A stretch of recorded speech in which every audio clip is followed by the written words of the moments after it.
Hello and welcome back to Buckle Up. I'm Harry King and this is the Ford Ranger Raptor, and today I'm going to explain to you why I think this is the coolest vehicle that's currently on sale.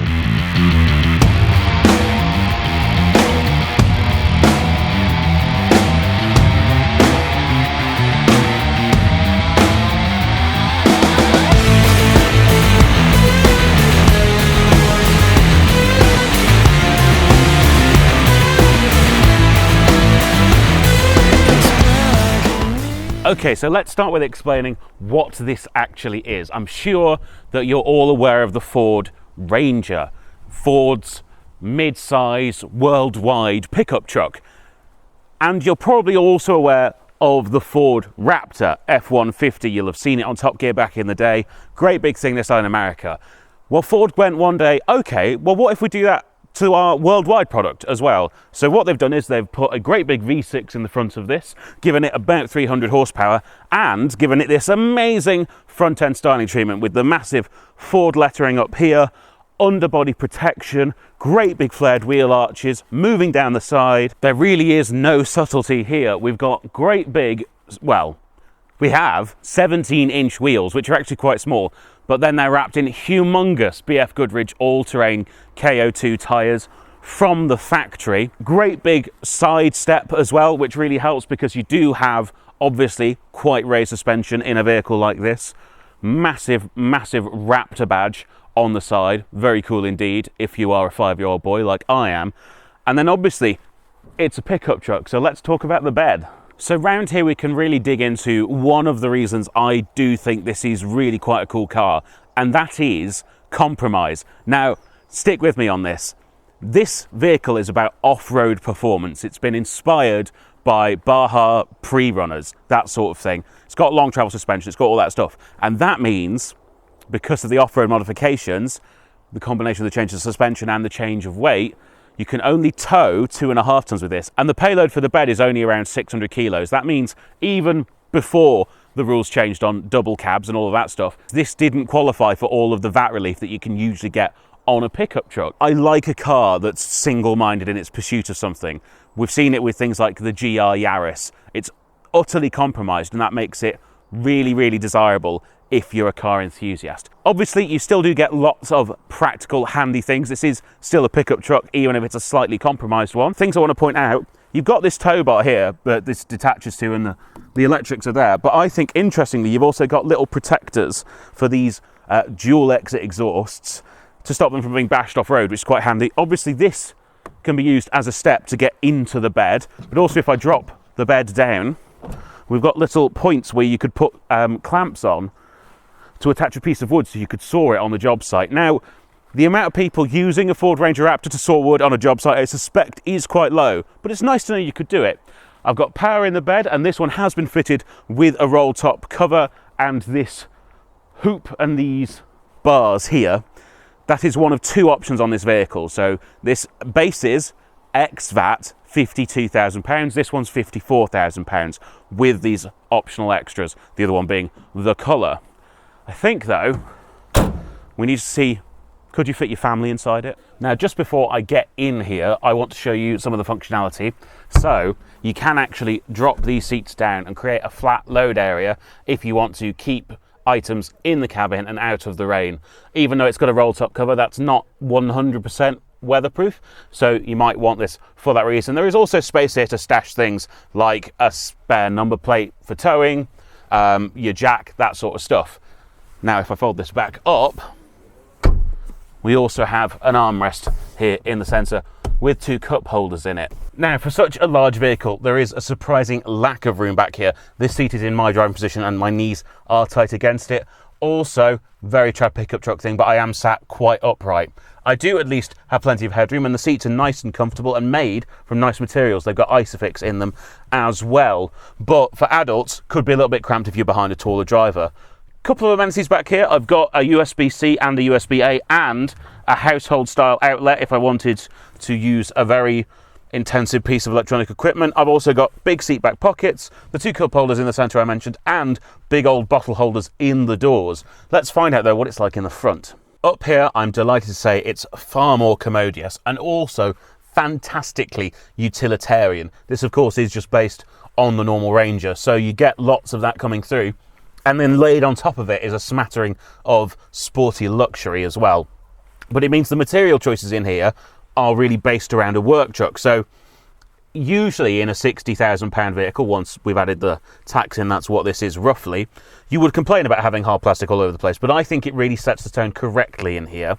But the materials in here are great. You've got soft touch on the dash and the tops of the doors. You've got soft touch under your arms, and there's leather and Alcantara on the seats, as well as this harder plastic and rubber floor mats. It's a great mishmash. Practicality, though, as well, is really, really good because, again, it's based on a works vehicle. So if we look over to the left-hand side of the dashboard, I have not one, but two glove boxes and a shelf as well. And if that's not enough storage for you, there is also a cup holder that pops out directly in front of the air vent so it can keep your drink cool. It doesn't expose it up to the sun too much. As well as all of that, if we go up above, I have a row of pre-installed auxiliary switches if you want to hook up a bunch of off-road lights. I've got a sunglasses holder that's very, very large indeed. So even if you've got Michael Caine style glasses, you'll be fine. Obviously the usual lights. Close all of this up and we'll move down the center console. So you'll see right in the front there's a wireless charging port that is ventilated, as well as a USB-A and a USB-C if you want to cable in. Android Auto and Apple CarPlay is wireless though. There's also a couple of cubbies in the front there, so one just here, one just here. Two cup holders. Obviously you've got all your drive stuff, including your four-wheel drive selection and your drive modes as well. And then if I go right back here, we've got a really nice big center console storage area with a 12-volt socket in it and a handy little tray. Pop that all away again. I also have humongous door pockets, just like I did in the back. And then, technology-wise, this is where it's really moved on from the previous generation Ranger. We now have this really large tablet display that you find in most Ford models now, with lots and lots of functionality within it. Obviously, you've got your driver assistance systems in here. Wish they could be turned off more easily, but never mind. I've got surround view cameras, including a top-down one, which is really handy if you're trying to park in a tight car parking space, because this is a big vehicle. It's over 5 meters long. I also have a mixture of climate controls in and out of the screen. So you can see here, I've got kind of heated seat buttons and then also temperature controls in the screen, but then I can do the temperature from here as well, and fan speed is physical. But if I want to change air direction, that's in the screen. I think it's a fairly good compromise. I found it pretty reasonable to use throughout the week, so I'm not going to moan about that too much. I would prefer it if it was fully physical though. The screen itself is fairly responsive. I quite like the Ford system. Obviously, I generally use Android Auto when I'm actually on the move. I've also got a massive digital driver's display with all your relevant information, and obviously you can scroll through various things on the screen if you want to. But I think now I'm talking about that, the thing to go and do is have a drive.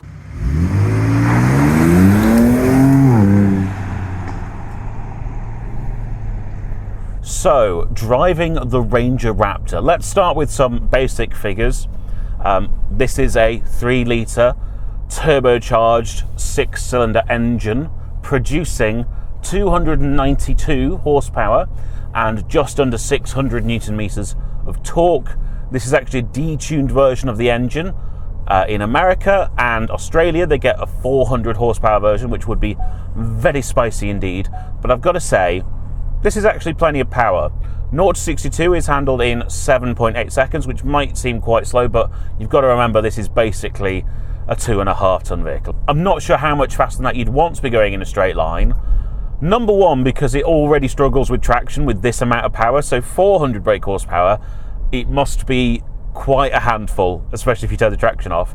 And number two, your stopping and your turning is definitely not sports car like. This is still a great big pickup truck designed to do off-road things aggressively, but it's not a handling machine.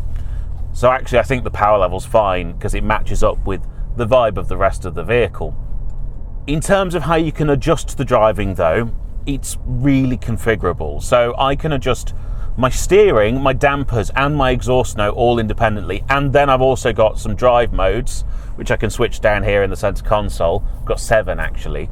Most of them are off-road focused. There's also an R button here for Raptor, and that is a sort of personalization mode. You can set what you want from each of those things. What I really like is there's a version of the exhaust that's so raucous you're not supposed to use it on the public highway. It's technically illegal, which I think is quite fun. And obviously I would never condone anyone using it on the public highway. That would be irresponsible. I do think, though, that's another reason why this is just such a cool vehicle, is it's clearly just designed to be a big fun toy. It still works as a car. It does still work as a car, but everything in here is bright orange. I've got Raptor written everywhere in my R button and my Baja exhaust, and I can hear the engine. It's all about the experience and the joy of it. Now, I'm going to quickly talk you through some downsides before I say more about the driving experience in general. Number 1 is going to be fuel economy. Obviously, this was never going to be great on fuel. And personally, I think it's actually surprisingly good. But the combined WLTP figure is 19 mpg. The extra urban is 23. I will say that I have beaten that extra urban figure. I managed to achieve 24.5 mpg over a motorway journey. But that's, no one's going to write home and tell you how amazing your car is because it gets 24.5 mpg. I want to balance that out by talking about vehicles like the Ineos Grenadier and the Jeep Wrangler. The Jeep Wrangler has pretty much identical mpg figures in the real world to this. It's actually slightly less powerful. The Ineos Grenadier gets very similar figures to this as a diesel. This is petrol, obviously. So in the class of car this is in, it's not bad. But if you haven't considered that before now and you're thinking about one of these big, cool off-roaders, yeah, you're going to be paying at the pumps quite a lot. The other thing would be, because it's standard fit with really quite aggressive off-road tyres, at motorway speeds there is a bit of a drone. I also want to say it's not as bad as I was expecting it to be. But if you're used to driving a car on road tyres, you probably will notice it. Those are the 2 drawbacks that I want to call out because I think people might actually care about them in the real world. Other things, like the brakes not being super brilliant because you're on those off-road tyres, I could talk about that stuff and the handling and all of those things, but I sort of feel like it's not the point. You know that this isn't going to grip like a sports car. You know you're going to have to brake a bit more ahead of time than you would have done in your Fiesta ST. Now, with the caveat that this is a pickup truck, and I want you to remember that and reflect on that when you hear the rest of these comments, I think the handling actually is really good. The suspension is excellent. This is actually a very comfortable vehicle in all situations. You don't get the judders or jolts through the body that you get with a lot of other body-on-frame vehicles. Also, the pedal feel and the steering feel, I think, is quite well set up. It's surprisingly heavy steering, although obviously you can adjust it, but in its just standard setting, it's surprisingly weighty, and that does help with sort of sussing out where the grip is. There's not a huge amount of feel. There wouldn't be, even though this is a sporting kind of vehicle. If you're going to be using it off-road, you want there to be a certain level of numbness to the steering so that if you're kicking over a really complex obstacle, you can hold the car in place and tell it where it's going to go rather than it steering you. But the weight allows you to judge how much you want to pitch it into a corner at any given time. Obviously adjustable whether or not you're driving all 4 wheels or the rear ones.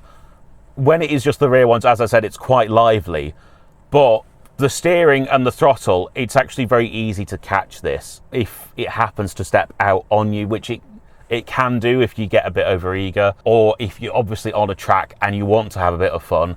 It's playful. It's a really, really fun car to drive, actually. The other thing I wanted to talk about, and I'll have to admit that I'm now driving, I'm not quite sure where, because I was heading towards Green Lane just to discuss the off-road driving ability.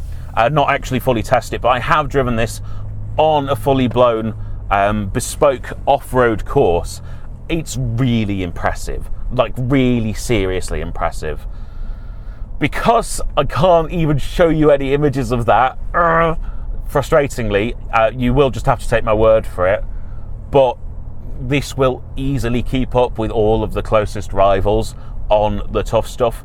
This is probably the most focused off-road car you can buy in a stock form, either this or the Rubicon. And if you want to go and do green laning or do off-road away days or whatever else, this is an excellent car to go and do them in. So to sum up the coolness, amazing drivetrain, would be at home in a sports car or a muscle car, amazing styling, slightly juvenile, but so am I, so that's fine. And then an execution that's so focused on both fun and capability that the car ends up being slightly compromised, which in itself is admirable.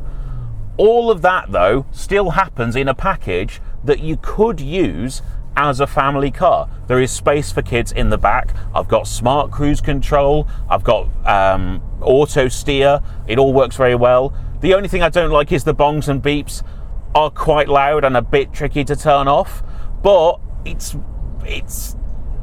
that's all cars. So this is still just as good at being a car. Yes, if you need full pickup truck capability, this can't do as much as just a normal Ranger. But if you want a fun off-road vehicle that puts a smile on your face, this is a really excellent choice. I think that that's enough from me, so let's go back and do a proper conclusion.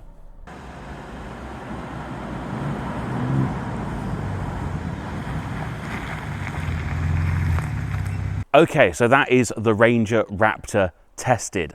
And what am I thinking? Well, to bring me back round to my original point of this being just supremely cool, isn't it? I mean, look at it. It's a Baja-inspired off-road racing pickup truck. It's got a great big performance engine in it. It's got these massive chunky tyres. I just think it's the dog's bollocks. Now, obviously, some people may think you're compensating for something if you drive a vehicle like this, and if that bothers you, you'll have to consider that. But I would thoroughly recommend the Ford Ranger Raptor to anybody who is interested in buying one. Thank you so much for watching. Please remember to like, comment, and most importantly, subscribe. If you go down into the description, you'll find all the links for all our social medias. You'll also find 2 ways that you can directly support the channel. So we have channel merchandise, and we also have memberships right here on YouTube. Please go and do one or all of those things, and I will see you next time. Bye-bye.